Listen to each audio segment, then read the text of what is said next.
చేసుకొని ఉండేవాళ్ళు. నా దేవుడు త్వరగా వాళ్ళని తీసుకొని పరలోకంలో చేర్చుకున్నాడు. హల్లెలూయా, హల్లెలూయా. వాళ్ళకి అసలు కాళ్ళు లేవు, చేతులు లేవు, నడవటానికి సరైన నడక లేకపోయినా వాళ్ళు ముందు వచ్చి కూర్చుంటున్నారే.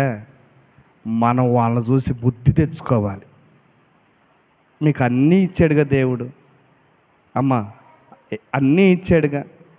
చేతులు ఇచ్చాడు, కాళ్ళు ఇచ్చాడు, ఆరోగ్యం ఇచ్చాడు. ఏ అనారోగ్యం లేదు మనకి, అన్నీ బాగానే ఉండే అవయవాలు. మరి మందిరానికి ఎందుకు రాలేకపోతున్నారు? క్రమంగా మందిరానికి టయానికి క్రమంగా రాలేకపోతున్నారు. ముందెందుకు రాలేకపోతున్నారు?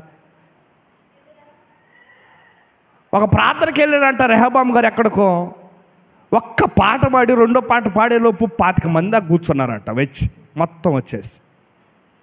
ఏమండి, అక్కడే కాదు, చాలా సంఘాలు, మా గణపవరం సంఘంలో కూడా ప్రారంభ ప్రార్థనకి ఒక 15 మంది కూర్చుంటారయ్యా అని చెప్పాను. అన్న ఉంటారు, 15 మంది కూర్చుంటారు ప్రారంభ ప్రార్థనలోనే.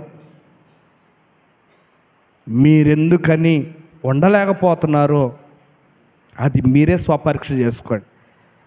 దేవునికి స్తోత్రం కలుగునుగాక. హల్లెలూయా.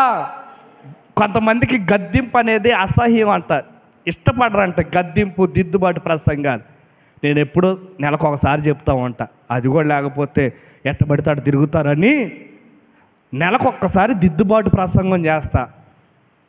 ఆ తర్వాత దేవుని దీవెనల గురించి, ఆశీర్వాదాల గురించి, ఆయన మాటలు చెప్తా ఉంటా. హల్లెలూయా.